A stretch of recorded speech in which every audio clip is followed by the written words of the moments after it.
생명길 되시며 나의 소망이 되시는 주님, 오늘도 이 예배 시간에 함께 계셔서 우리의 드리는 예배를 받아주시고 기쁨으로 흡양하여 주시옵소서.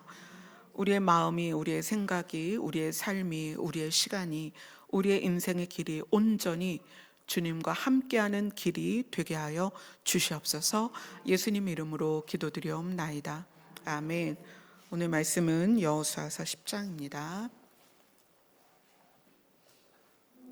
구약성경 여호수아서 10장 12절부터 14절입니다. 구약성경 335페이지입니다.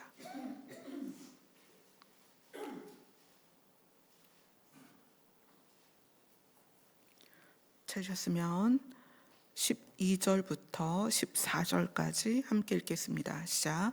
여호와께서 아모리 사람을 이스라엘 자손에게 넘겨주시던 날에 여호수아가 여호와께 아뢰어 이스라엘의 목전에서 이르되 태양아 너는 기브온 위에 머무르라. 달아 너도 아얄론 골짜기에서 그리할지어다 하매 태양이 머물고 달이 멈추기를 백성이 그 대적에게 원수를 갚기까지 하였느니라. 야샬의 책에 태양이 중천에 머물러서 거의 종일토록 속히 내려가지 아니하였다고 기록되지 아니하였느냐. 사람의 목소리를 들으신 이 같은 날은 전에도 없었고 후에도 없었나니 이는 여호와께서 이스라엘을 위하여 싸우셨음이니라. 아멘. 자, 우리가 지난주까지는 여리고성과 아이성 또 아골골짝 이런 내용들을 쭉 보면서 그것에서 우리가 받아야 될 교훈들에 대해서 보았습니다. 그리고 오늘은 여호수아서 10장에 있는 내용을 볼 건데 그것에 앞서서 8장으로 갑니다. 아이성까지 탈취를 하고 그래서 이제 노력한 것을 아이성을 탈취한 이스라엘 사람들이 스스로 나눌 수 있도록 하나님이 주셨죠. 왜 주셨는지 그런 이유들까지는 지난주에 함께 나눴습니다. 그리고 나서 여리고성과 아이성을 탈취하고 나서 이스라엘 사람들이 뭐를 했냐면 여호수아서 8장 30절을 같이 읽겠습니다. 30절입니다. 시작. 그때 여호수아가 이스라엘의 하나님 여호와를 위하여 에발산에 한 제단을 쌓았으니, 자, 여호수아와 이스라엘 백성들이 여리고를 탈취하고 그 다음에 아이성을 탈취하고 승리를 거둡니다. 그리고 나서 무엇을 했냐면 에발산에 제단을 쌓았다. 누구를 위하여? 이스라엘의 하나님 여호와를 위하여. 그래서 이스라엘의 하나님 여호와를 위하여 제단을 쌓았다는 것은 그 주변, 그러니까 이거를 이해를 하려면 아브라함을 향해서 하나님이 이 땅을 주겠다. 그리고 아브라함을 갈대아 우르에 있던 아브라함을 불러서 어디로 보내신 거예요? 가나안으로 부르셨죠. 가나안으로 부르셔서 이곳에서 아브라함과 이삭과 야곱 3대가 살았어요. 그리고 야곱의 아들들이 요셉을 팔아서 요셉이 어디로 갔어요? 애굽으로 갔죠. 애굽으로 간 다음에 가나안 땅이 흉년이 들면서 이 이제 야곱과 그 가족들이 전부 애굽으로 가요. 애굽으로 다 이동이 됐죠. 그리고 나서 이제 애굽에서부터 가나안으로 하는 여정과 그 여정 안에서 모세와 또 지도자가 여호수아로 바뀌면서 이 광야의 여정과 그 다음에 가나안을 탈취하는, 가나안을 점령하는 이 과정의 이야기를 우리가 지금 보고 있는 거예요. 우리의 인생은 하나님에게서 출발해서 우리가 세상으로 와요. 그 다음에 우리의 인생은 어떻게 되냐면 다시 하나님께로 돌아가는 거예요. 여러분이 그걸 기억하셔야 돼요. 우리는 어디서 출발했다? 하나님에게서 출발했다. 에덴에서 출발했다. 이걸 기억해야 돼요. 그리고 세상에서 우리에게 맡겨진 시간을 지나다가 그 시간이 지나면 결국 우리는 어디로 가야 되냐면 하나님이 우리와 함께 계시기로 작정한 그곳을 향하여 가는 거예요. 그래서 창세기로부터 이 여호수아에게 이르기까지 모든 내용들을 가만히 보면 하나님은 우리에게 인생의 목적지를 알려주는 거예요. 너희들이 가야 할 곳을 알고 있니? 너희들이 가야 할 곳을 가고 있니? 너희들이 가야 할 곳에 대하여 진짜 소망하고 있니? 이런 질문을 계속 주시는 거거든요. 자, 이스라엘 백성이 여호수아를 지도자로 해서 드디어 가나안에 이르렀습니다. 그리고 요단강을 건넜어요. 요단강을 건너서 여리고성과 아이성을 탈출을 했습니다. 그때 이제 여호수아가 기억을 한 것은 모세의 명령이에요. 모세가 죽기 전에 명령한 게 있습니다. 신명기 27장입니다. 여호수아 바로 앞에 신명기 27장입니다.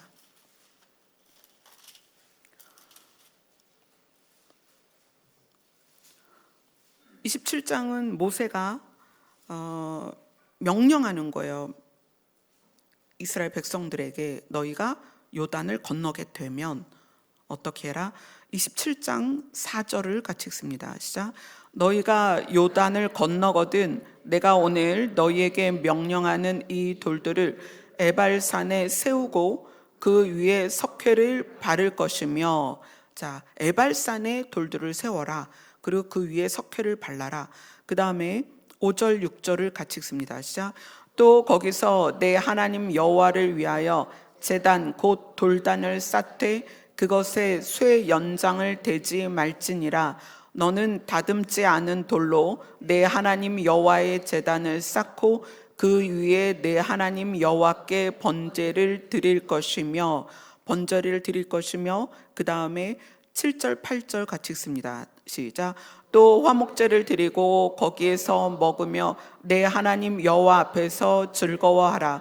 너는 이 율법의 모든 말씀을 그 돌들 위에 분명하고 정확하게 기록할지니라.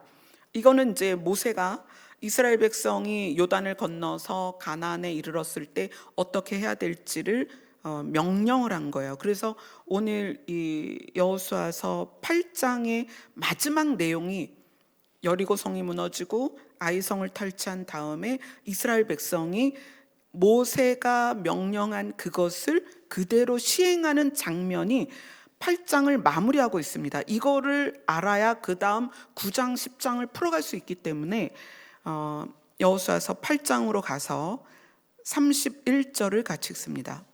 시작.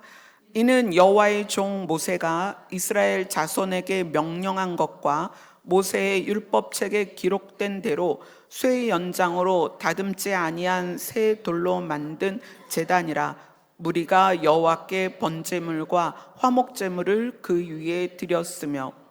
자, 이스라엘 백성이 이제 요단강을 건넜습니다. 그리고 가나안에 이르러서 여리고성과 아이성을 탈취했습니다. 그리고 모세가 명령한 대로 제단을 쌓고 번제와 화목제물을 드립니다. 자, 이것은 뭐냐면 여기까지 인도하신 여호와 하나님을 향하여 하나님은 우리의 하나님이시고 우리는 하나님의 백성입니다. 이건 지금 분명히 드러내는 장면이에요. 자기들의 정체성이에요. 이스라엘 백성들이 사실 그 애굽에서 여기까지 오는 과정에서 많은 일들이 있었고 많은 시간이 걸렸잖아요. 40년이 걸렸단 말이에요. 많은 시간이 걸려서 와서 얼마나 그 모습이 사실 초췌하고 남루하고 흙이 가득하고 정말 먼지가 더덕더덕한 그런 이스라엘 백성이 제단을 쌓고 하나님을 향하여 선포하는 거예요. 만군의 여호와 하나님은 우리의 하나님이고 우리는 하나님의 백성입니다. 이걸 당당하게 선포하는 거예요. 그런데 다듬지 않은 새 돌로 제단을 만들었다라는 것은 뭐냐면, 다른 성경에서는 이거를 다듬지 아니한 온전한 돌이라고 표현하는데, 모세나 여호수아나 하나님 앞에 설 때 너가 선 곳은 거룩한 곳이니 어떻게 해라? 네 신을 벗어라. 그 얘기예요. 다듬지 않은 돌이라는 것은 우리의 방식, 우리의 경험, 우리의 지식, 우리가 만들어낸 어떤 조직, 이런 모든 것을 다 내려놓고 오직 전혀 우리가 더듬어 알 수 없는, 그러나 가장 진실된 것이 하나님의 뜻이라는 거예요. 하나님의 명령과 하나님의 말씀과 하나님의 뜻은 우리의 경험으로 그것을 다듬어서 더 좋게 할 수 없는 완전한 것이 하나님의 뜻이기 때문에, 하나님의 말씀이기 때문에, 하나님의 명령이기 때문에 제단 자체를 다듬지 아니한 돌로 세워라, 이렇게 명령한 것이고, 이스라엘 백성이 쇠 연장으로 다듬지 아니한 완전한 돌을 가지고 제단을 만들고 하나님께 번제물과 화목제물을 그 위에 드렸습니다. 그리고 33절을 같이 읽습니다. 시작. 온 이스라엘과 그 장로들과 관리들과 재판장들과 본토인뿐 아니라 이방인까지 여호와의 언약궤를 맨 레위 사람 제사장들 앞에서 궤의 좌우에 서서 절반은 그리심산 앞에 절반은 에발산 앞에 섰으니 이는 전에 여호와의 종 모세가 이스라엘 백성에게 축복하라고 명령한 대로 함이라. 자, 모세는 이스라엘 백성이 그 가나안 땅으로 들어가면서 자기들의 정체성, 왜냐하면 가나안이라는 곳 자체가 이방신을 섬기고 우상을 섬기는 땅이기 때문에 거기에 들어가서 어떻게 살아야 하는지를 분명하게 알리기 위해서 절반은 그리심산에 절반은 에발산 산에 그 이스라엘 백성을 세우고 말씀을 낭독하는데, 그리심산 앞에서 낭독하는 말씀은 축복의 말씀이고 에발산 앞에서 전하는 말씀은 절반의 말씀은 저주의 말씀이에요. 이렇게 하면 죽을 것이다, 이렇게 하면 죽을 것이다. 그래서 신명기 27장을 쭉 읽어보면 그 내용이 그대로 나옵니다. 자, 이거는 이스라엘 백성이 이것을 행함으로 해서 다시 한번 우리는 누군가라는 정체성을 세웁니다. 어디에서? 가나안 땅에서. 우상이 가득한 가나안 땅에서 이스라엘 백성이 자기들의 정체성을 세우는 거예요. 이번 이제 명절 때 아빠랑 이야기를 하다가 저희 아버지께서 옛날 얘기하시는 거 되게 좋아하시잖아요, 어르신들이. 아버지께서 이제 교회를 다니시게 된 계기, 또 하나님을 믿게 된 계기를 막 이야기하시면서 동네에 이제 어떤 분이 교회를 가자고 그래서 교회를 갔는데 첫날부터 말씀이 그렇게 잘 들어왔대요. 그래서 가서 이제 학습을 받고 이제 세례를 받고 집에를 왔는데, 집에 와서 안 믿는 저희 아버지의 부모님께 세례를 받았다 그랬더니 그 부모님이 물어보시더라는 거예요. 세례가 뭐냐? 뭔데 세례를 받았냐? 그러니까 저희 아버지가 세례를 이렇게 대답을 하셨대요. 여러분도 그렇게 대답하실 수 있을지 모르겠어요. 세례란 하나님의 아들이 되었다는 뜻이다. 그렇게 대답하셨대요. 저는 세례를 받았기 때문에 이제 저는 하나님 아들입니다. 그러니까 저희 아버지 앞에 육신의 아버지와 육신의 어머니가 계신데 그 육신의 아버지와 육신의 어머니 앞에서 나는 이제 하나님 아들입니다, 이렇게 말씀을 하셨다고 그렇게 이야기를 하시더라고요. 그래서 우리도 어디 가서 내가 누구다라고 얘기할 때 전 하나님 딸이에요, 전 하나님 아들이에요, 이렇게 말해본 적이 있나요? 전 한 번도 없는 것 같아요. 그래서 우리 아버지가 지금 87세시니까 한 60년 전 이야기잖아요. 60년 전에 세례를 받으시고 집에 가셔서 자기의 정체성을 소개를 했다는 거예요. 나는 이제 하나님 아들입니다, 이렇게. 이제 여호수아와 이스라엘 백성이 그 우상이 가득한 가나안 땅에 가서 우리를 여기까지 인도하신 하나님은 우리의 하나님이고 우리는 하나님의 백성입니다. 그래서 우리는 우리의 방식대로 살지 않고 하나님의 말씀대로 살 것입니다. 하나님의 말씀에 이렇게 하면 복이 되고 이렇게 하면 저주가 될 것인데 우리는 그 말씀대로 살 것입니다라는 것을 선포하는 과정이 지금 읽은 8장의 마무리입니다. 자, 이렇게 여호수아서 8장이 마무리가 되고 9장이 시작이 되는데, 이 일들을 이제 주변 이스라엘 백성이 이제 막 200만 명이 몰아닥쳤잖아요. 그러니까 얼마나 많은 사람이 몰아닥쳤어요. 근데 이것을 그 주변에 살던 사람들이 듣고 어떻게 반응을 했느냐가 여호수아서 9장 1절에 나옵니다.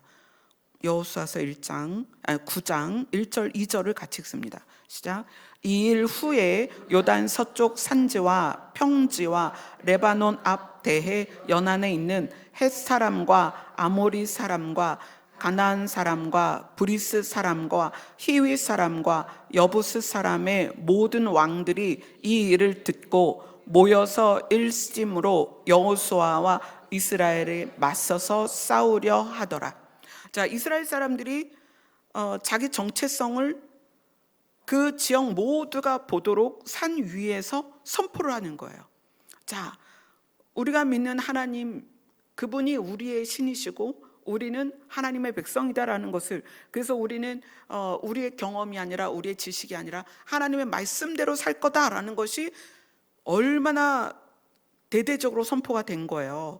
산에서, 이 두 산에서 민족을 반으로 나눠서 양쪽으로 서서 얼마나 큰 행사가 됐겠어요. 이 일 후에 그 지역에 살고 있는 많은 사람들, 헷 사람, 아모리 사람, 가나안 사람, 브리스 사람, 히위 사람, 여부스 사람, 모든 왕들이 이 일을 듣고 일심으로 마음이 하나가 돼서 여호수아와 이스라엘과 맞서서 싸우고자 했습니다. 이 땅에서 살 때 우리는 그렇습니다. 내가 하나님의 아들이다, 내가 하나님의 딸이다, 내가 하나님께 속했다라는 정체성이 명확해지는 순간 경계가 그어져요. 세상과. 세상은 우리에게 호의적이지 않습니다. 우리가 겪는 고난과 우리가 겪는 핍박과 우리가 겪는 어려움은 이 경계 때문에 생겨야 돼요. 내 성질이 더러워서 생기는 고난은 그건 고난이 아니에요. 대가예요. 내 성질이 더러워서 받는 대가예요. 그러나 내가 하나님의 사람이다, 하나님의 아들이다, 하나님의 자녀다, 하나님의 딸이다, 하나님의 백성이다라는 정체성 때문에 세상과 경계가 지어지면 거기서 오는 고난과 핍박이 있다는 거예요. 왜냐하면 세상의 주도권을 가진 게 사탄이기 때문에 사탄은 우리에 대하여 가장 적대적이고 우리에 대하여 가장 여기에서 일심으로 맞서서 싸우려 하는 이들과 같은 마음으로 우리를 대적하고 있기 때문에 우리가 이스라엘 백성과 같이 이렇게 대적이 굉장히 많아지는 상황이 됩니다. 자, 그런데 그때 3절을 같이 읽습니다. 시작. 기브온 주민이 여호수아가 여리고와 아이에 행한 일을 듣고, 자, 이 기브온 주민은 누구냐면 이 1절에 나오는 9장 1절에 무슨 사람 쭉 나오잖아요. 거기에서 히위 사람들 중에 그 히위라는 민족이 있는데 그 민족의 성읍들이 있겠죠. 근데 그 성읍들 중에 기브온이라는 성읍이 있어요. 히위 족속의 성읍입니다. 이 기브온이라는 성읍에 사는 주민들이 마음을 하나로 모아요. 어떻게 마음을 모으냐면 이스라엘 사람들과 조약을 맺자, 화친을 맺자라는 아마도 이 기브온 성읍에 사는 주민들은 하나님 여호와 하나님에 대한 두려움이 있었을 것 같아요. 그래서 그 1절 2절에서 모였던 사람들, 여호수아와 이스라엘에 맞서서 싸우려 하는 그들과는 다르게 우리는 그러지 말고 하나님 편에 서자, 이렇게 선택을 한 거죠. 그래서 이들이 꾀를 내는데 어떻게 꾀를 내냐면 4절을 같이 읽습니다. 시작. 꾀를 내어 사신의 모양을 꾸미되 헤어진 전대와 헤어지고 찢어져서 기운 가죽 포도주 부대를 나귀에 싣고, 그리고 막 아주 낡은 막 꼬맨 그런 신발을 신고 낡은 옷을 입고 곰팡이가 잔뜩 난 떡을 가지고, 그리고 그들이 여호수아를 찾아갑니다. 여호수아를 찾아가서 이렇게 얘기해요. 6절을 같이 읽습니다. 시작. 그들이 길갈 진영으로 가서 여호수아에게 이르러 그와 이스라엘 사람들에게 이르되 우리는 먼 나라에서 왔나이다. 이제 우리와 조약을 맺읍시다 하니, 이스라엘 사람들이 그 사람들에게 아니 너넨 누구냐? 그랬더니 우리는 아주 아주 먼 나라에서 왔다. 봐라, 우리가 출발할 때는 떡도 새 떡이었고 옷도 새 옷이었는데 얼마나 멀리서 왔는지 옷이 다 헤어지고 떡에 곰팡이가 잔뜩 날 정도로 오래 걸어서 왔다.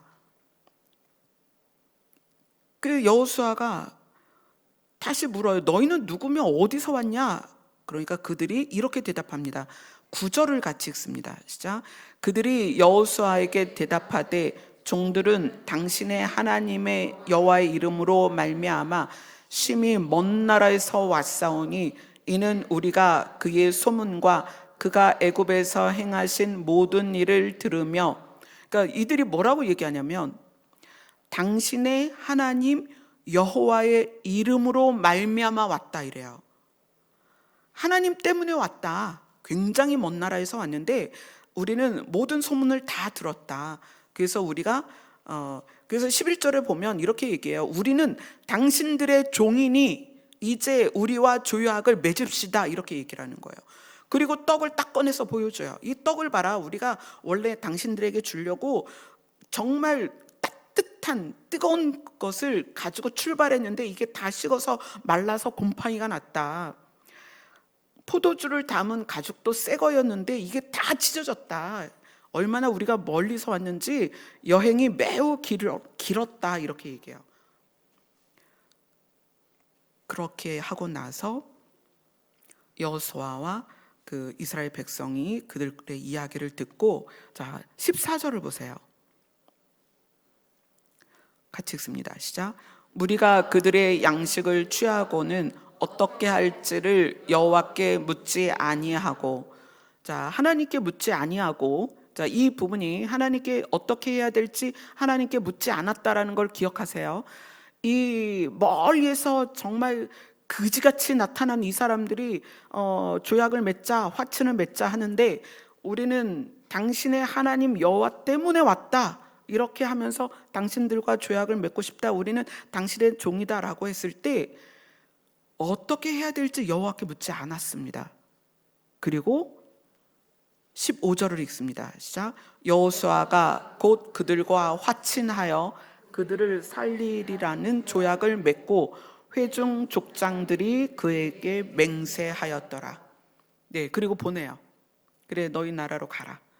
나중에 너희와 무슨 일이 있을 때 우리는 반드시 너희를 살려줄 것이고 너희를 침략하지 않을 거야 라고 했습니다. 자, 그리고 나서 사흘이 지났어요. 사흘이 지나고 17절을 읽습니다. 시작.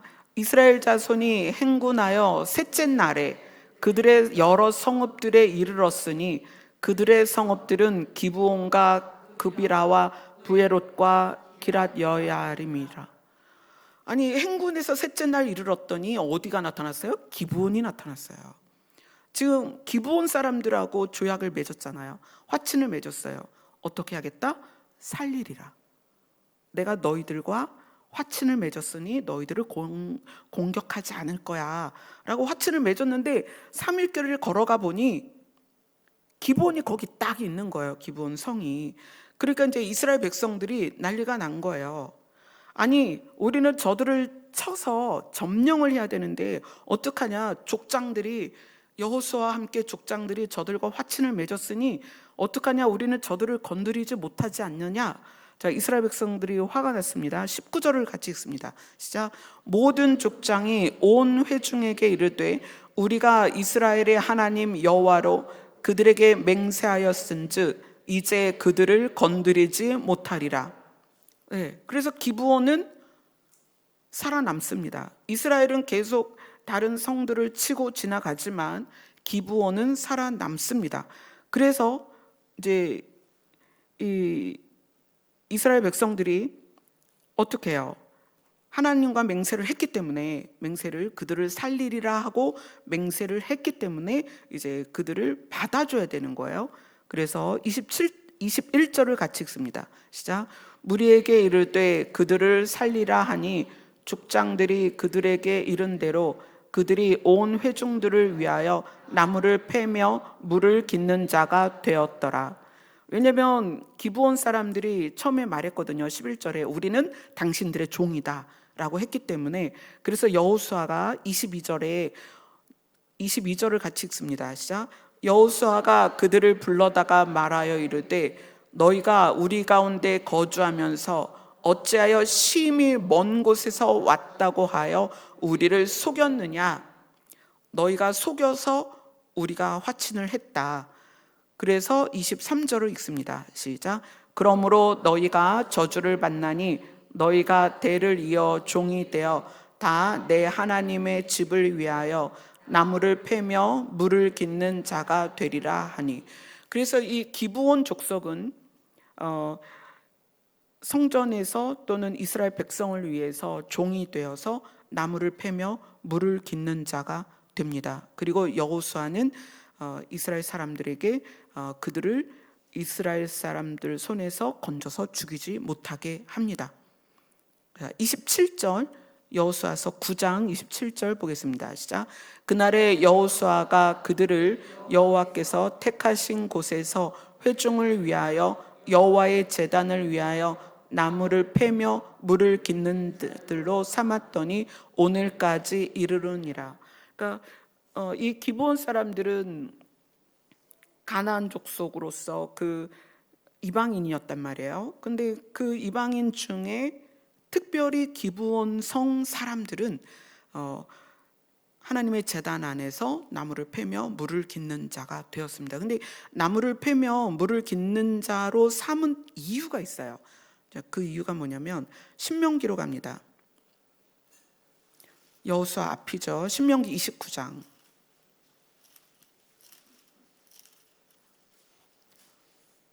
29장 11절입니다.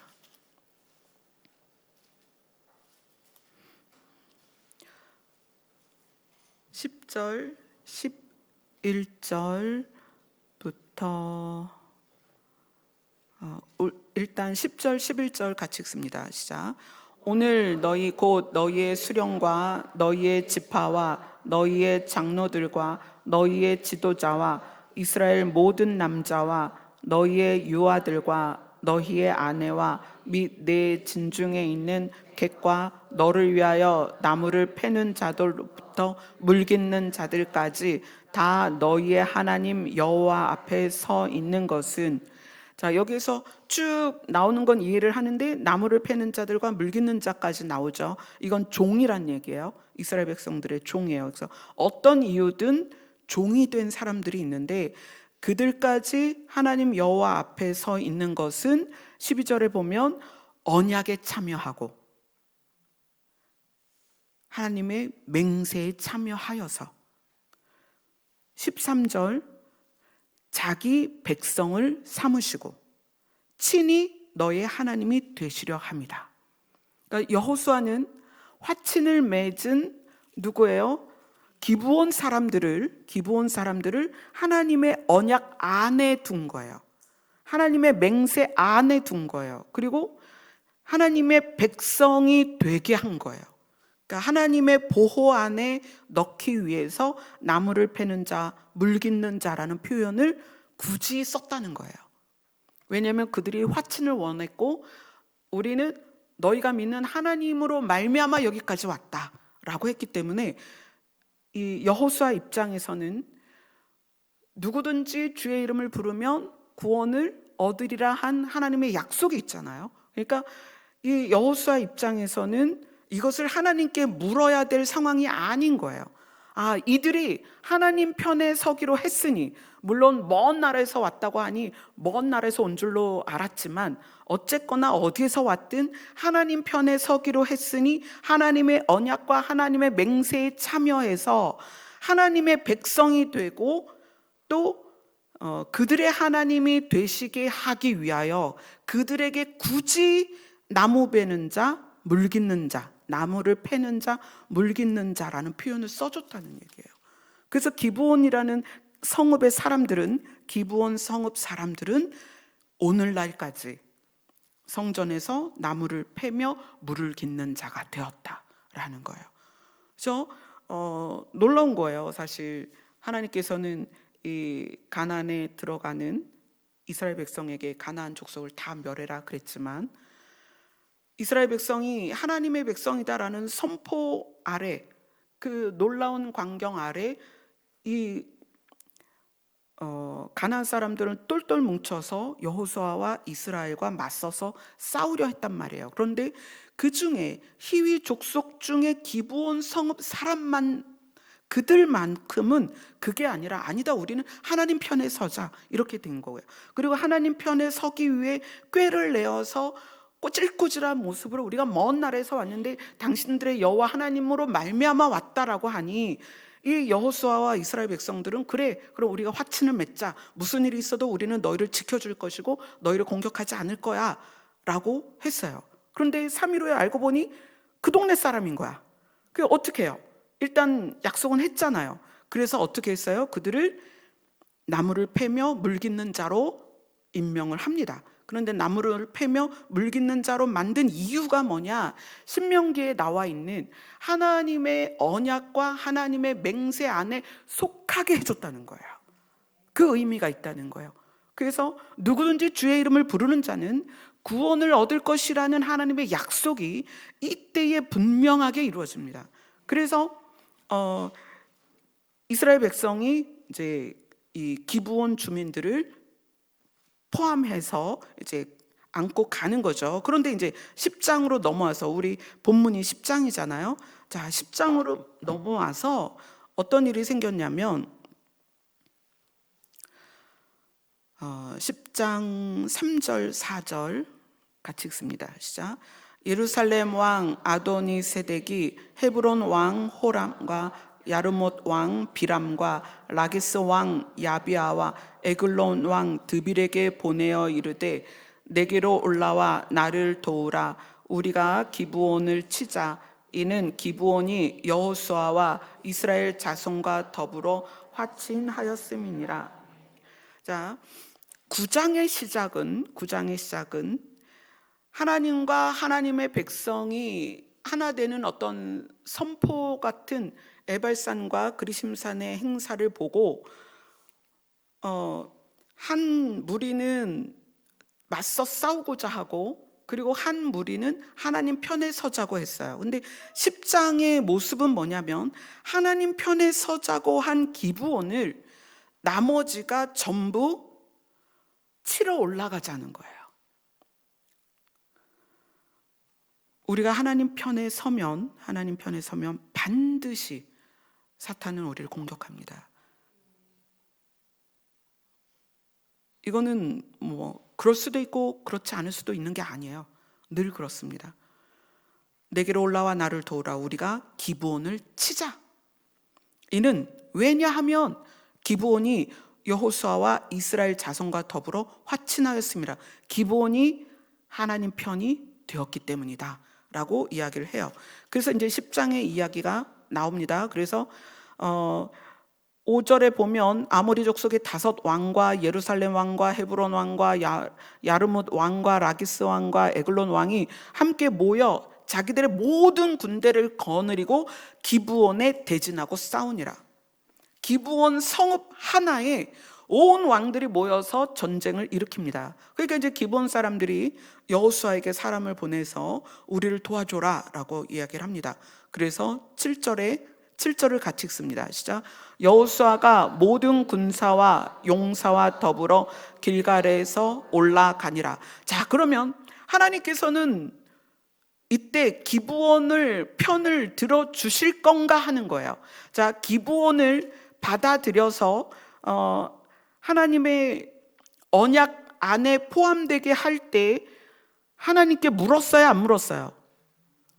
어떻게 할지를 여호와께 묻지 않았단 말이에요. 여호와께 묻지 않고 그들을 나무를 패며 물깃는 자로 하나님의 언약과 맹세에 포함시켜준 여호수아와 장로들의, 족장들의 그 약속을 하나님께서는 어떻게 평가를 했겠냐는 거예요. 그것이 이제 이 전쟁에서 나타나는 거예요. 자, 8절을 읽겠습니다. 시작. 그때 여호와께서 여호수아에게 이르시되 그들을 두려워하지 말라. 내가 그들을 내 손에 넘겨주었으니 그들 중에서 한 사람도 너를 당할 자 없으리라 하신지라.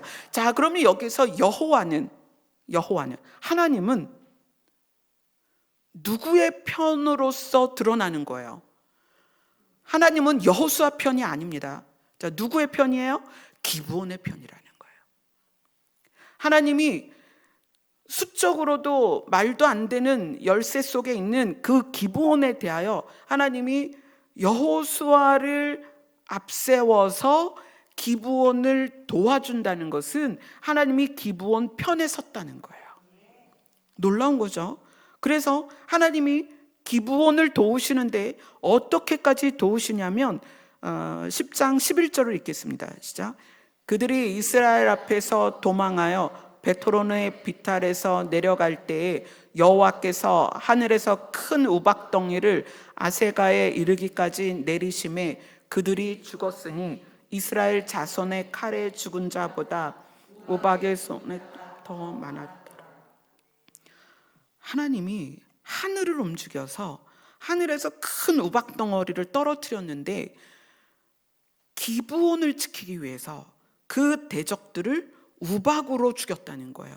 그래서 칼에 죽은 자보다 우박에 죽은 자가 더 많았다. 이것은 하나님께서 얼마나 철저하게 기브온을 지금 지키고 있는가요? 그리고 나서 이제 우리가 읽었던 본문이 나오는 거예요. 자, 여호수아가 하나님께 기도를 합니다. 하나님, 오늘 이 전쟁을 끝내야 되겠는데 태양이 지면 전쟁을 하다 말아야 되잖아요. 그죠? 깜깜하니까. 그러니까 태양을 향해 명령을 하는 거. 태양아, 너는 어디 위에 머물러라? 기브온 위에 머물러라. 달이 뜨면 안 되잖아요. 달이 뜨면 해가 져야 되니까 달은 너 골짜기에 그대로 있어. 아얄론 골짜기에 가만히 있어. 그리고 태양아, 너는 기브온 위에 머물러라.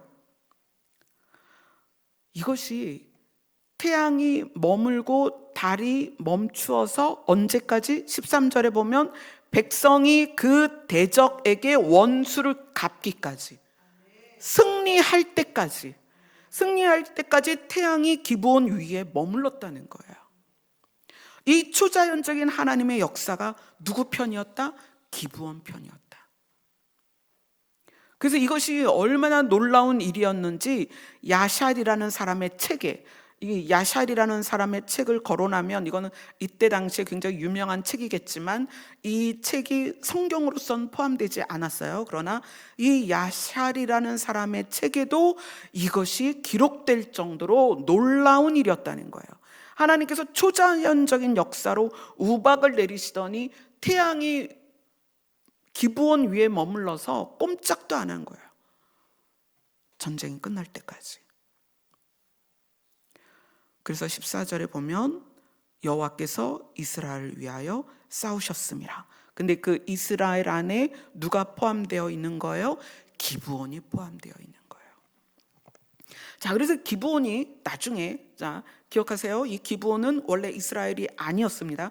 기브온이 얼만큼 하나님의 보호를 받으시냐면 사무엘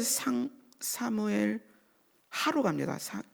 사무엘 하 21장 구약성경 500페이지입니다.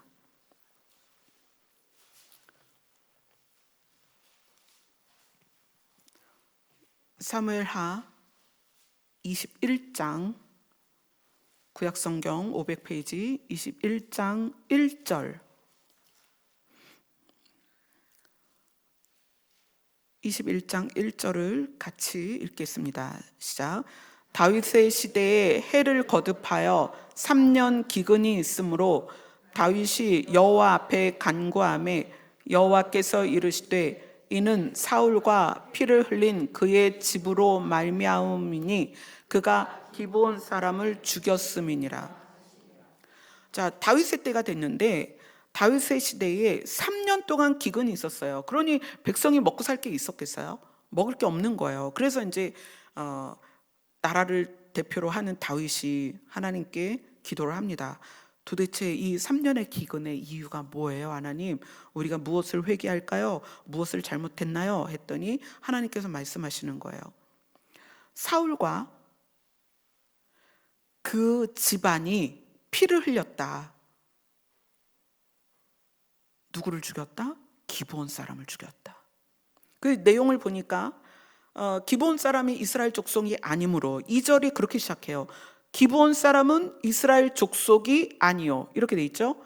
그들은 아모리 사람 중에서 남은 자라. 그래서 이 사울과 사울 집안 사람들은 하나님께 대한 열심이라는 이유로 이 기브온 사람들을 많이 죽였습니다. 근데 하나님이 그것을 기뻐하지 않으셨다는 거죠. 왜냐하면 그들은 하나님 편에 섰기 때문에. 기브온은 이스라엘 백성은 아니요, 이스라엘 족속은 아니지만 하나님 편에 섰기 때문에 하나님이 기브온 사람들의 편이 되어 주셨고, 기브온 사람들이 하나님의 언약과 맹세에 포함됐단 말이에요.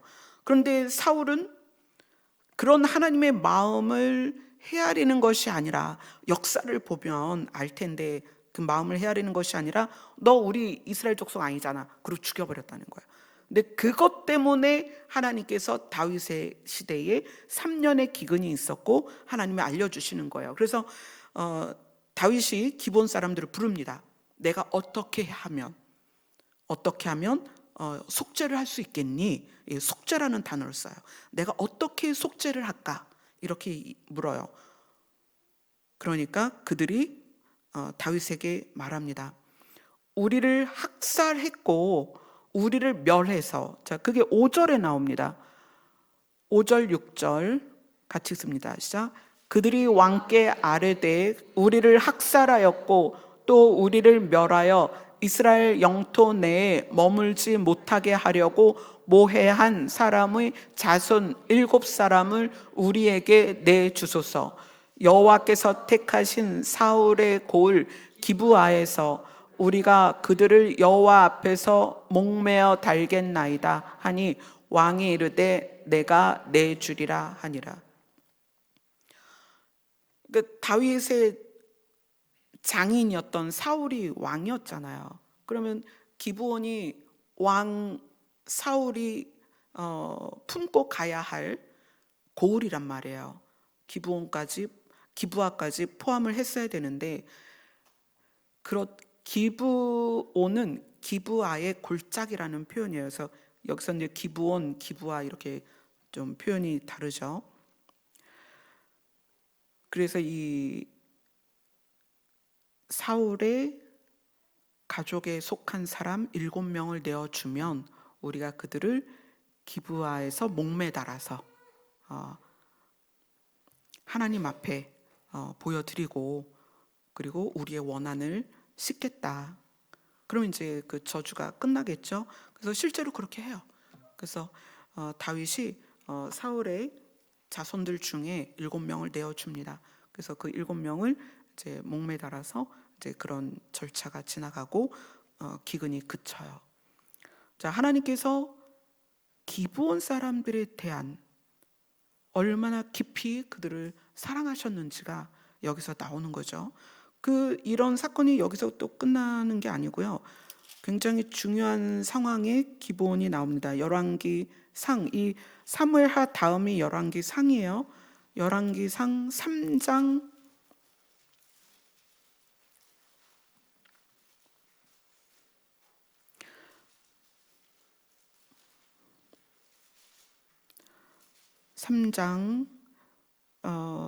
2절에 보면 여호와의 이름을 위하여 성전을 아직 건축하지 아니하였다. 이제 솔로몬 때입니다. 여호와를 위하여 성전이 아직 건축되지 아니한 때에는 산당에서, 그러니까 산당이라는 거는 이제 이방신을 섬겼던 어떤 제단이죠. 성전이 없고 산당에서 제사를 지내는데, 3장 3절부터 4절까지 같이 읽겠습니다. 시작. 솔로몬이 여호와를 사랑하고 그의 아버지 다윗의 법도를 행하였으나 산당에서 제사하며 분향하더라. 이에 왕이 제사하러 기브온으로 가니 거기는 산당이 큼이라. 솔로몬이 그 제단에 1,000번제를 드렸더니. 그러니까 이 산당이라는 거는 제단과 그 제사를 지낼 수 있는 그런 건 있었지만 하나님 여호와의 이름을 위한 성전이 아직 건축되지 아니한 때입니다. 그래서 근데 그때 기브온에 있는 산당이 컸어요, 규모가. 그래서 솔로몬이 그 기브온에 있는 산당에 있는 제단에서 1,000번제를 드립니다. 그리고 3장 5절을 읽습니다. 시작. 기브온에서 밤에 여호와께서 솔로몬의 꿈에 나타나시니라. 하나님이 이르시되 내가 내게 무엇을 줄고 너는 구하라. 자, 기브온의 선택이 너무 절묘했죠. 이때 만약에 이 여호수아가 가나안을 점령하는 이 과정, 요단강을 건넌 다음에 기브온이 그렇게 구별되지 않고 여호수아와 이스라엘과 맞서 싸우는 곳에 포함되어 있었다면 기브온의 역사는 그것으로 끝났을 것입니다. 근데 그들이 어떻게 하기로 했다? 하나님 편에 서기로 했다. 하나님 편으로 서기로 한 기브온을 위하여 하나님께서는 우박을 내리시고 태양을 멈추시고, 그리고 사울 왕이 기브온 사람들을 핍박하고 죽이니까 다윗 왕 시대에 3년을 기근을 주면서 깨닫게 하십니다. 뭘 깨닫게 하실까요? 기브온은 나의 언약에 포함되어 있다. 나의 맹세에 포함되어 있다. 이걸 깨닫게 하시는 거예요. 그리고 솔로몬이 1,000번 제사를 거기서 드립니다. 기브온에서.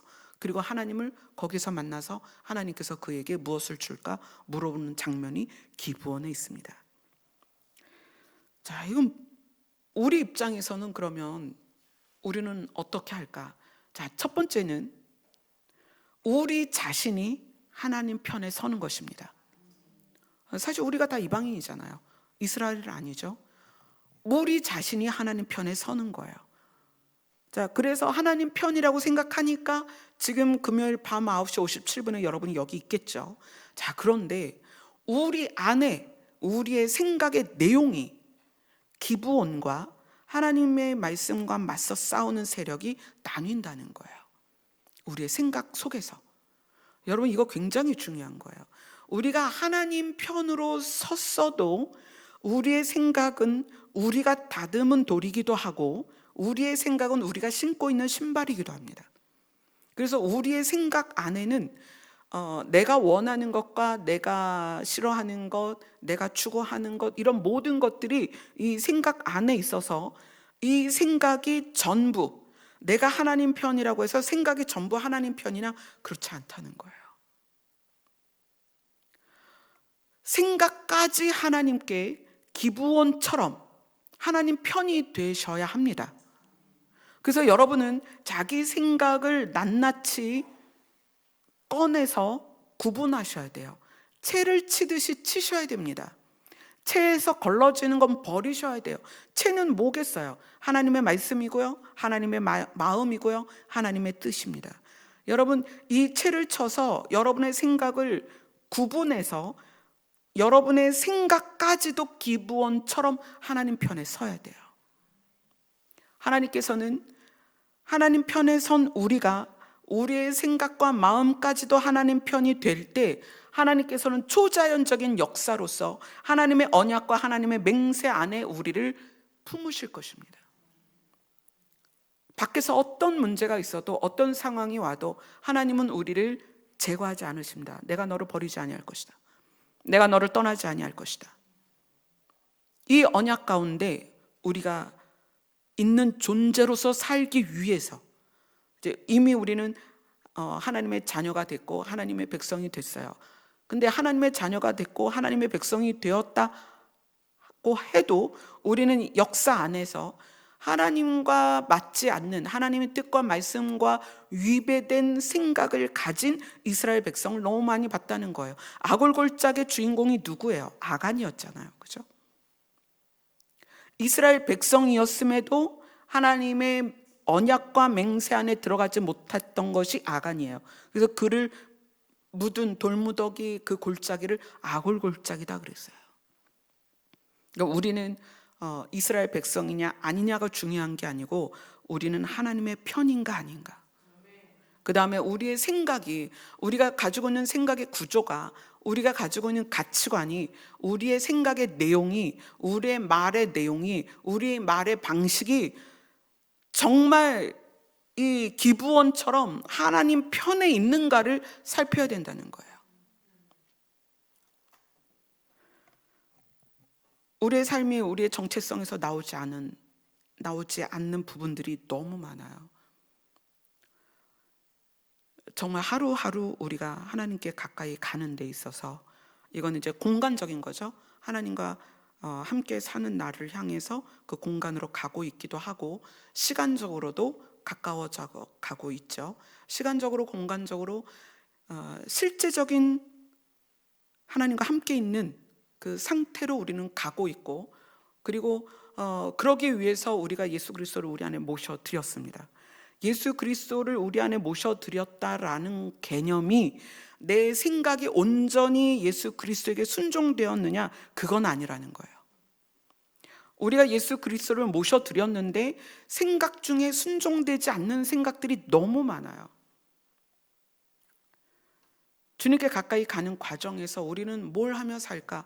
우리의 취미나 또는 우리의 달란트나 또는 대대로 내려오는 가정에서 이어가는 가풍이 있을 것이고, 우리가 이 땅에서 사는 방식은 다양합니다. 그 다양한 방식은 우리의 삶을 이루는 과정에서 반드시 필요하죠. 그렇게 살아가면서 반드시 이루어져야 될 것은 내가 하나님의 백성이고 예수 그리스도를 모신 사람으로서의 정체성에서 나오는 생각으로 삶을 살아가야 된다는 거예요. 이게 너무 중요해요. 그러지 않으면 어떤 현상이 자꾸 나느냐, 분명히 우리는 하나님의 백성인데 때로는 아간처럼, 때로는 금을 다 모아서 송아지를 만들어 놓고 이게 우리를 이끌어낸 하나님이다라고 했던 이스라엘 백성들처럼, 또 때로는 기브온 사람들을 죽였던 사울처럼, 그게 하나님을 향한 열심이었거든요. 사울처럼 하나님의 뜻과는 다른 선택과 삶을 살 수도 있다는 거예요.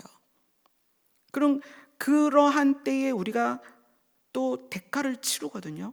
그죠? 각자의 인생이 이제 우리에게 남아 있는 시간이 얼마가 될지는 모르겠어요.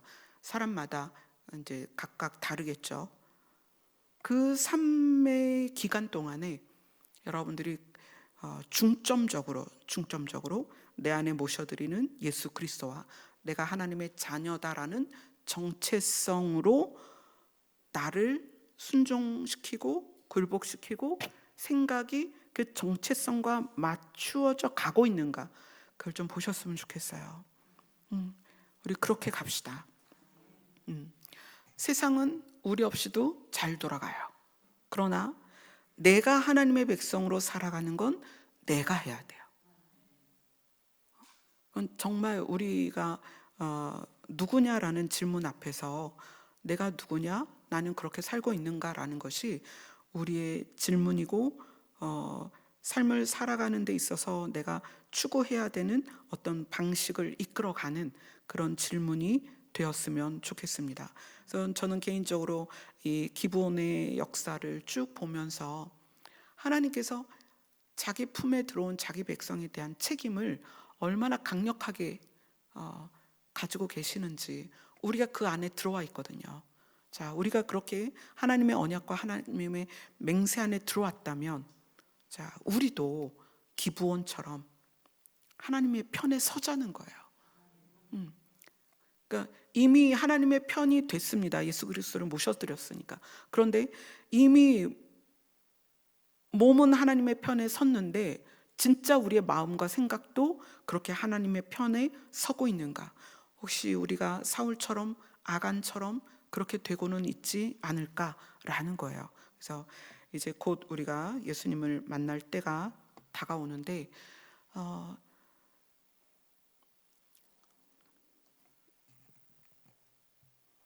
세상은 이제 하나님이 없어도 되는 시대로 가고 있어요. 정말 많은 것들이 하나님이 없어도 생명이 길게 연장되고 하나님이 없어도 원하는 것을 이룰 수 있는 시대가 됐어요. 그래서 더더군다나 기브온처럼 분리되기가 쉽지 않다는 거예요. 왜냐하면 여호수아와 이스라엘을 대적했던 무리는 그 가나안의 모든 무리였거든요. 근데 그 안에서 기브온만 분리가 된 거예요.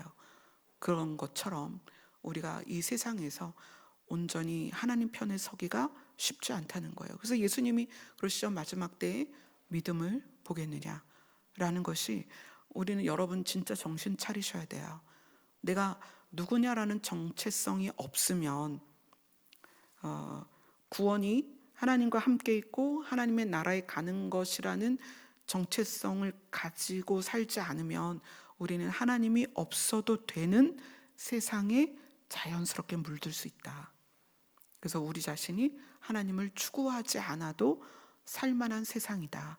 그래서 평안하다 평안하다 할 때 주가 오신다는 것은, 이 평안하다가 정치적으로 정책적으로 뭐 평안한 그런 것보다도 신이 없어도 충분한 세상인 것 같아요. 이 평안함이 신이 없어도 되는 세상. 과학의 기술이 그렇게 앞장서 가고 있어요. 그래서 이때에 우리가 정말 정신 차려서 내가 누구인가? 나는 신의 아들이다. 나는 신의 자녀다.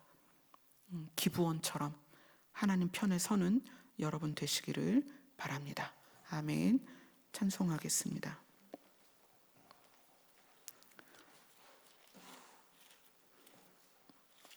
393장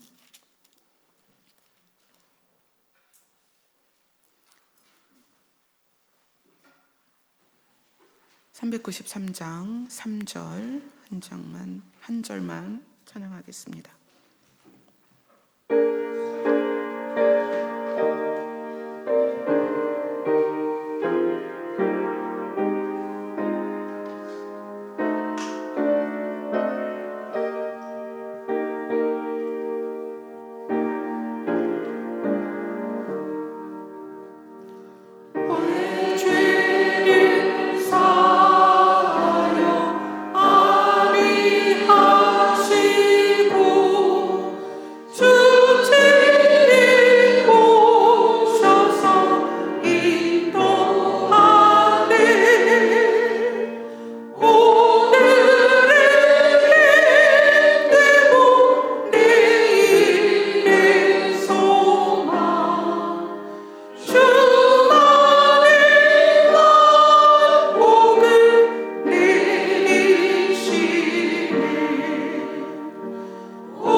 우리가 주님 편에 서는 생각과 삶과 말이 되었으면 좋겠습니다. 이미 우리는 하나님의 자녀가 되었고 하나님 것이 되었습니다. 하나님의 언약과 하나님의 맹세 안에 포함이 되었어요.